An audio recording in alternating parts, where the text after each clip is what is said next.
Good morning students. हमारा पहला chapter complete हो गया था। आज हमारा सेकंड चैप्टर है और उसका नाम है संघर्षकालीन भारत। संघर्षकालीन भारत से क्या तात्पर्य है? देखो, इससे पहले जो हम फर्स्ट चैप्टर पढ़ के आ रहे थे उसके अंदर हमने पढ़ा था कि भारत एक स्वर्णिम भारत था, यानी सोने की चिड़िया कहा जाता था। किस प्रकार हमारे यहाँ का जो व्यवसाय था, व्यापार था, या फिर हमारे जो यहाँ के शासक थे, सभी ने इतनी उपलब्धियाँ प्राप्त की थी यहाँ पे कि यहाँ पर धन धान्य की कोई कमी नहीं थी।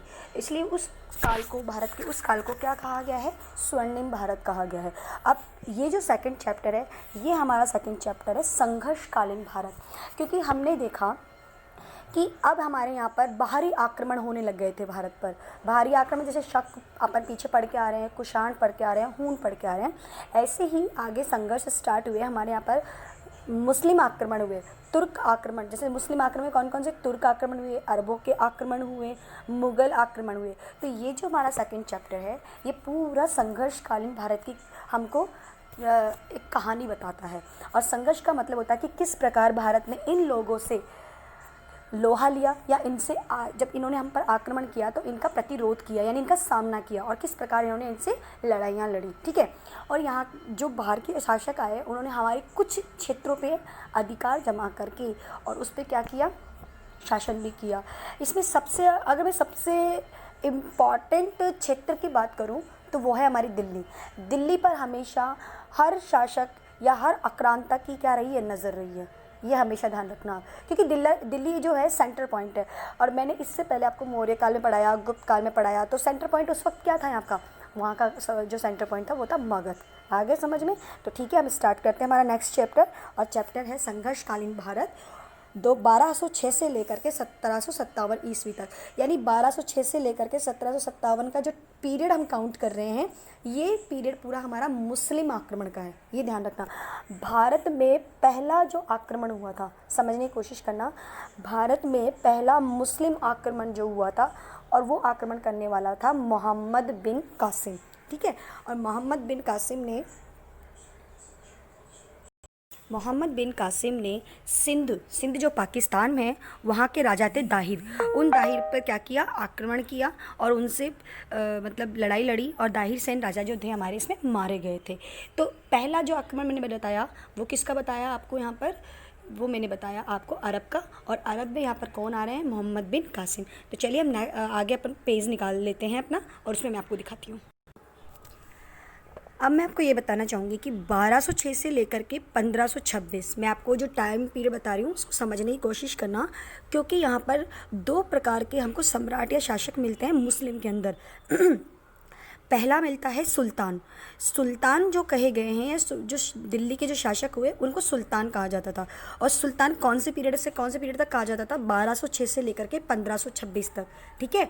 और उसके बाद 1526 से लेकर के 1857 तक जो पीरियड काउंट किया गया है, इस पीरियड के जो राजा का है, जो शासक थे दिल्ली के, उनको कहा गया था बादशाह।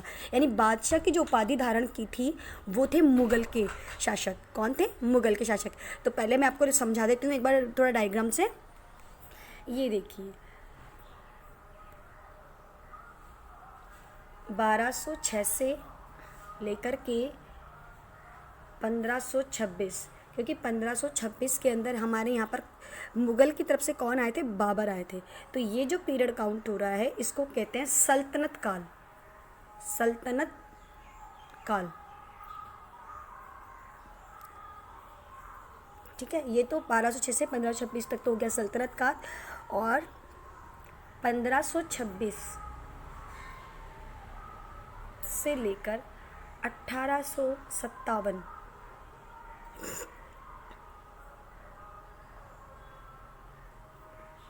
इस काल को कहा गया है बादशाह। इस काल के जो शासक थे, मुग़ल शासक, उनको कहा जाता था बादशाह। ठीक है। तो हम नेक्स्ट अपन स्टार्ट करते हैं। भारत पर लगातार विदेशी आक्रांताओं के आक्रमण किए गए। भारतीयों ने इन आक्रमणों का वीरतापूर्वक प्रतिरोध किया, संघर्ष किया। भारतीयों ने प्रारंभिक अरबी एवं मुस्लिम आक्रांताओं को पराजित कर खदेड़ दिया। अमर खलीफा के समय 636 ईसा में अरबों के द्वारा पहला मुस्लिम आक्रमण ठाणे पे हुआ। ठाणे मैंने कहाँ बताया था आपको? मुंबई में। किताब फुतुल अल बुल्दान में उल्लेख है कि अरबों का यह अभियान विफल रहा। इसके बाद बड़वास भड़ोच कहाँ पर है? गुजरात में सिंध के डेबाल बंदरगाह पर अरबों का आक्रमण हुआ। यह आक्रमण भी असफल रहा। चचनामा में उल्लेख, ये पुस्तक का नाम है चचनामा, में उल्लेख मिलता है कि डेबाल के संघर्ष में अरब सेना नायक मुदाहिरा पराजित हुआ और मारा गया। यहाँ तक तो ये जो आक्रमण हो रहे हैं अब तक समुद्र में हो रहे हैं, और पहले उस वक्त उस टाइम पर क्या होता था, समुद्री डकैत जो होते थे, समुद्र में जो जहाज होते थे, जो मतलब जो धन दौलत लेके आते थे, उनको लूट लिया करते थे। अब 712 में मुगल मोहम्मद बिन कासिम एवं सिंध के राजा दाहिर के मध्य भयंकर संघर्ष हुआ। बाबा धूरी ने लिखा है कि महाभयंकर संघर्ष हुआ, ऐसा कभी नहीं सुना था। चचनामा में उल्लेख है कि काफिरों गैर मुस्लिमों ने अरबों को चारों ओर से जकड़ लिया और जिस बहादुरी और दृढ़ता से वे लड़े, इसके कारण इस्लाम की पूरी फौज घबरा गई और तार तार हो गई। इसी बीच संयोगवश एक तीर हाथी पर सवार राजा दाहिर सैन के सीने पर लगा। इस कारण राजा की मृत्यु हो गई। इसके बाद भी राजकुमार जैसिया व साम्राज्य रानी बाई किले की रक्षा के लिए डटे रहे। मोहम्मद गजनबी को कश्मीर के शाही शासक जयपाल और आनंदपाल से कड़ा संघर्ष करना पड़ा।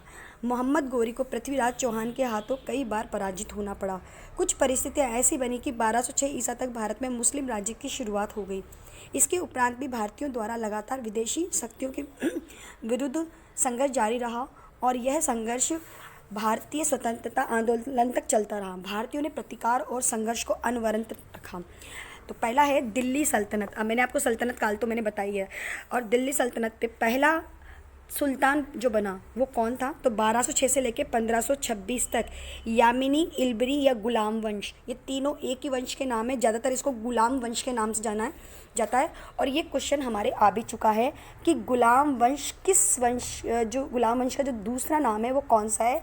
तो इल्बरी वंश है। ठीक है। और इस वंश के जो शासक आए हमारे यहाँ पर वो थे कुतुबुद्दीन ऐबक, जिसका कुतुब मीनार आपने सुना है ना दिल्ली में, वो कुतुब मीनार इन्हीं ने बनवाया था। कुतुबुद्दीन ऐबक 1206 से लेकर 1210 तक का राज्यारोहण 1206 में हुआ। इसे लाख बख्श भी, यानी लाख बख्श का मतलब था लाखों में बादशाह, लाख बख्श भी कहा जाता है। इसकी राजधानी लाहौर थी। लाहौर आप जानते हो कहाँ पर है? पाकिस्तान में। इसके दरबार में हसन निजामी को संरक्षण मिला। कुतुब मीनार की पहली मंजिल ऐबक के द्वारा बनवाई गई थी। कुतुब मीनार का शेष भाग इल्तुतमिश ने पूरा करवाया था, और इल्तुतमिश जो थे वो कुतुबुद्दीन के दामाद थे। प्रसिद्ध सूफी संत ख्वाजा कुतुबुद्दीन बख्तियार काकी की स्मृति में कुतुब मीनार का निर्माण कराया गया। समकालीन इस्लामिक साहित्य में ऐसा उल्लेख है कि सन 1210 में चौगान खेलते हुए घोड़े से गिरकर ऐबक की क्या हो गई? यहाँ पर मृत्यु हो गई। अब आएंगे इल्तुतमिश। यह ऐबक का दामाद एवं उत्तराधिकारी था। इसे मुस्लिम साम्राज्य का वास्तविक संगठनकर्ता माना जाता है। 1226 में इल्तुतमिश ने 1226 ईस्वी में इल्तुतमिश ने रणथंभोर जीत लिया। 1223 में सुल्तान ने मालवा पर आक्रमण कर भिल्ला के दुर्ग को जीता। ग्वालियर और जालोर पर भी इसका अधिकार हो गया। ग्वालियर एमपी में है और जालोर राजस्थान में है। ख्वारिज्म शाह के पुत्र मकबरनी को सहायता नहीं देकर इल्तुतमिश ने मंगोल चंगेल खां से दुश्मनी ले ली।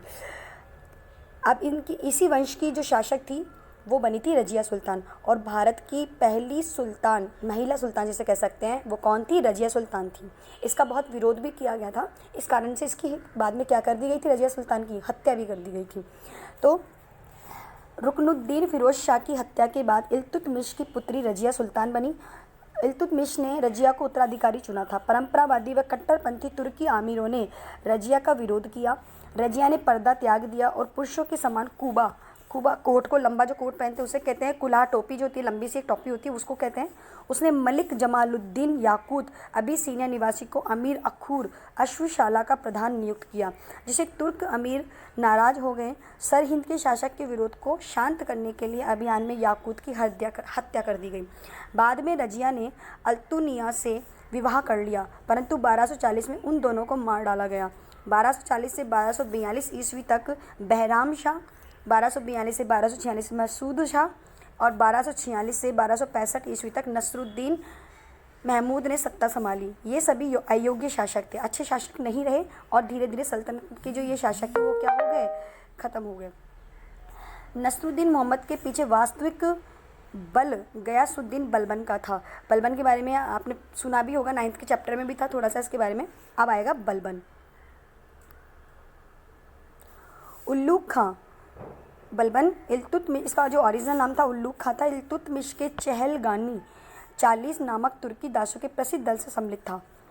वह 1265 ईस्वी में गद्दी पर बैठा। मंगोलों का सामना करने के लिए एक सैन्य विभाग दीवाने आरिज को पुनर्गठित किया।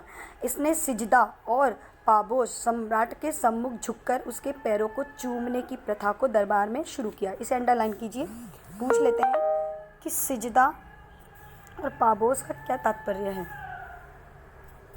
और चहलगानी से क्या तात्पर्य है, ये दोनों लाइनें अंडरलाइन कर लीजिए। बलबन दिल्ली सुल्तान के प्रशासनिक ढांचे के निर्माताओं में प्रमुख था। उसने शत्रुओं के प्रति लौह रक्त की नीति अपनाई। लौह रक्त की नीति का तात्पर्य क्या होता है, ये मैं आपको एक बार समझा देती हूँ। लौह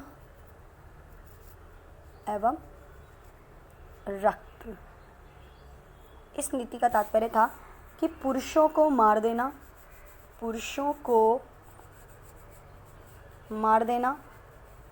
और महिलाओं एवं बच्चों को गुलाम बना लेना। लौह का मतलब है तलवार से, कि तलवार के बल पे महिलाओं और पुरुषों को तो क्या बनाया जाता था, गुलाम, और रक्त किसका बहाया जाता था, पुरुषों का। तो लौह रक्त की नीति का तात्पर्य पुरुषों को तो मार देना और महिलाओं और बच्चों को क्या बना लेना, गुलाम बना लेना। तो ये जो नीति लागू करने वाला पहला व्यक्ति था उसका नाम था बलबन। बलबन ने पूछ लिया है क्वेश्चन कि बलबन ने कौन सी नीति के तहत भारत में अपनी सत्ता को हासिल किया था। तो वो कौन सी नीति थी, लौह, कई जगह लोह की जगह तलवार लिखा भी आता है, तलवार, लोहा या तलवार और रक्त की नीति। ये अच्छी तरह याद करना, लोहा एवं रक्त की नीति किसने अपनाई थी, बलबन ने अपनाई थी।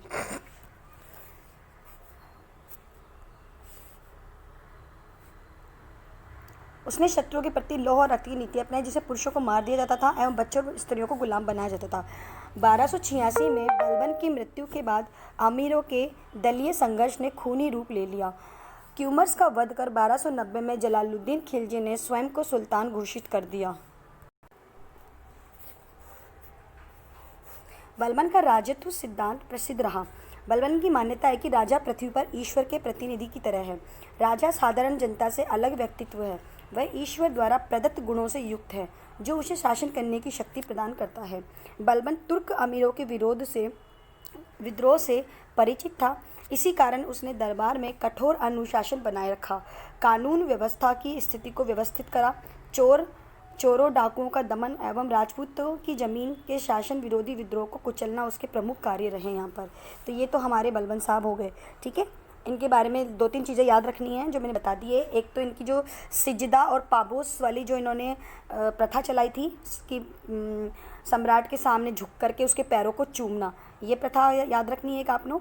और एक इसकी चहलगानी, ये याद रखना है आपको। एक रखना है कि लौह एवं रक्त की नीति किसने अपनाई थी, एक तीसरा पॉइंट ये याद रखना है, ठीक है। हम आगे चलते हैं। खिलजी वंश का प्रथम शासक जलालुद्दीन फिरोज खिलजी था, जो 70 वर्ष का था। उसके भतीजे और दामाद अलाउद्दीन ने इलाहाबाद में उसका 1296 में एक धोखे से हत्या करवा दी और स्वयं सुल्तान बन बैठा। अपने 20 वर्षों के शासन में कुछ अपने सुधारों को लेकर अलाउद्दीन की चर्चा रही है। उसने सिक्कों पर अपना उल्लेख द्वितीय सिकंदर के रूप में किया था। ये अंडरलाइन कर लीजिए, ये इंपॉर्टेंट है कि द्वितीय सिकंदर की उपाधि किसने अपने आप को दी थी, तो किसने दी थी, अलाउद्दीन खिलजी ने दी थी। द्वितीय सिकंदर से क्या तात्पर्य है, मैंने आपको बताया था, वैसे आपके नहीं है चैप्टर में, लेकिन मैं बता देती हूँ कि हमारे भारत पर यूनान का एक शासक था जिसका नाम था अलेक्जेंडर, और उसको हम सिकंदर बोलते भी हैं। तो यूनान का शासक था, उसने हमारे यहाँ के जो शासक थे पोरस, उससे युद्ध लड़ा था और उसने पूरे विश्व को जीत लिया था, भारत को भी जीत लिया था उसने, ठीक है। तो इन क्षेत्रों को जीतने के बाद उसने जो उसको सिकंदर की उपाधि दी गई थी वो उसको ईरान में दी गई थी, ईरान और इराक में दी गई थी, कि पूरे विश्व को जीतने वाला क्या कहलाता है, सिकंदर कहलाता है। तो इसी प्रकार अपने आप को द्वितीय सिकंदर की उपाधि देने वाला कौन था, अलाउद्दीन खिलजी। उसने शासन में कश्मीर व बंगाल शामिल नहीं थे। गुजरात के बघेला राजपूत राजा राय कर्णदेव के खिलाफ सैन्य अभियान किया। अलाउद्दीन ने 1301 में, इस वेरी इंपॉर्टेंट, ये अंडरलाइन की ना, कि अलाउद्दीन ने 1301 में रणथंबोर और 1303 में चित्तौड़ पर आक्रमण किया। रणथंबोर कहाँ पर है, सवाई माधोपुर में, सवाई माधोपुर में, और चित्तौड़ को आप जानते हैं। तो इन दोनों क्षेत्रों पे कौन कौन से सन में आक्रमण किए हैं वो सन याद रखने हैं आपको, कि अलाउद्दीन ने रणथंबोर पे जो आक्रमण किया था वो 1301 में किया था, और अलाउद्दीन ने 1303 में जो आक्रमण किया था वो चित्तौड़ पे किया था। और ये वही अलाउद्दीन खिलजी है जिसके ऊपर एक पिक्चर भी बनी है, पद्मावती, ठीक है। तो अलाउद्दीन को जो चित्तौड़ पे आक्रमण किया था, तो उसकी जो रानी थी रतन सिंह की जो रानी थी पद्मावती, उसको देख करके, उसको पाने की लालसा में उसने चित्तौड़ पे क्या किया था, आक्रमण किया था, ठीक है। यहाँ तक इस चीज़ को याद रख लेना। गुजरात अभियान के दौरान उसे अपार धन संपदा प्राप्त हुई। साथ ही एक हिंदू से धर्मांतरित मुस्लिम सेना नायक मलिक काफूर का साथ मिला। इस मलिक काफूर की सहायता से ही अलाउद्दीन खिलजी दक्षिण भारत में प्रवेश कर सका।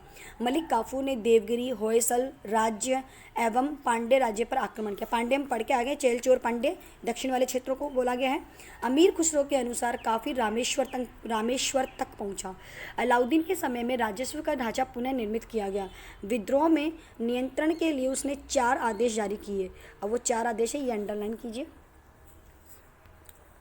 कि विद्रोह पर नियंत्रण के लिए उसने 4 आदेश: अमीर वर्ग की संपत्ति जब्त करना एवं खालसा भूमि को कृषि योग्य बनाकर राजस्व में वृद्धि करना। दिल्ली में मद मतलब होता है शराब, मदपान को निषेध करना। गुप्तचर प्रणाली का गठन करना। गुप्तचर का मतलब होता है जो अपन CBI जिसको बोलते हैं हम इंग्लिश में, क्या बोलते हैं कि हम उसको इंग्लिश में CBI बोलते हैं, जो मतलब हमको क्या, गुप्त सूचनाएं देते हैं दूसरे राज्यों की, ठीक है। तो गुप्तचर प्रणाली का गठन किया। अमीरों के परस्पर मेल मिलाप रोका। उसने खलीफा की सत्ता को मान्यता देते हुए स्वयं ने यासीन उल खिलाफत, नासिर अमीर उल मुमिनीन, ये दोनों चीज़ें अंडरलाइन कर लेना, ये उपाधियां धारण की हैं इसने दोनों। एक तो यासीन उल खिलाफत, नासिर अमीर मुमिन की उपाधियां धारण की, ध्यान रखना इस बात को, ठीक है।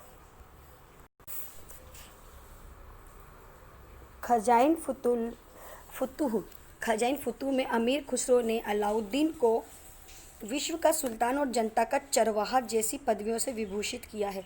अमीर खुसरो कौन है ये समझ लीजिए। पहले तो इसकी किताब का नाम अंडरलाइन कर लीजिए कि अमीर खुसरो ने किताब लिखी थी खजाइनुल फुतूह में अमीर खुसरो ने अलाउद्दीन को विश्व का सुल्तान और जनता का चरवाहा जैसी उपाधियां दी हैं।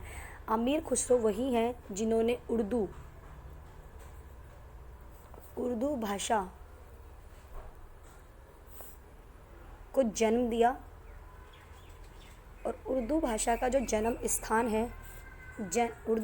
जन्म स्थान है वो हमारा भारत ही है, क्योंकि ये अलाउद्दीन खिलजी के साथ आया था यहाँ पर, और इसने आकर के यहाँ पर एक लेखक के तौर पे ये किताब लिखी, और यहाँ पर 2 भाषाओं के मिलन से कौन सी भाषा का जन्म दिया, उर्दू भाषा को जन्म दिया। सुल्तान ने पुलिस, गुप्तचर, डाक पद्धति एवं प्रांतीय प्रशासन में कई सुधार किए। सबसे महत्वपूर्ण सुधार बाजार नियंत्रण था। दीवाने रियासत व्यापार का नियंत्रण, शाहना या दंडाधिकारी यानी बाजार का दरोगा, मुहतसिब जनसाधारण का रक्षक एवं नाप तोल का निरीक्षक करता, बरीद मुमालिक गुप्तचर अधिकारी आदि नए पद सृजित कर प्रशासन को ठीक किया। उसने अपनी एक विशाल सेना के रख रखाव हेतु आर्थिक सुधार किए। मोल भाव सुनिश्चित करके सुल्तान ने कालाबाजारी और मुनाफाखोरी पर भी रोक लगाई। सराय अदल स्थानीय एवं विदेशी वस्तुओं का बाजार था। अलाउद्दीन पहला शासक था जिसने सैनिकों को नगद वेतन दिया। नगद मतलब जो कैश सैलरी देने वाला पहला राजा कौन बना था या पहला सुल्तान कौन बना था, तो वो था अलाउद्दीन खिलजी। 1303 में अलाउद्दीन ने अलाई किला तथा कुशकेसीरी बनाया जिसमें 7 द्वार थे। 1316 ईस्वी में अलाउद्दीन की मृत्यु के बाद उसका पुत्र कुतुबुद्दीन मुबारक खिलजी शासक बना। उसने अपने पिता के सभी कठोर आदेशों को रद्द किया और स्वयं को खलीफा घोषित कर उल वासिक बिल्लाह, ये अंडरलाइन कर लेना कि इसने उल वासिक बिल्लाह की उपाधि धारण की। इसकी हत्या के बाद नासिरुद्दीन खुसरव शाह सुल्तान बना, जो खिलजी वंश का अंतिम शासक था। ये तो हमारे हो गए खिलजी वंश। अब जो नेक्स्ट है वो है हमारा तुगलक वंश, और ये मैं आपको नेक्स्ट चैप्टर में पढ़ाऊँगी। ठीक है, थैंक यू।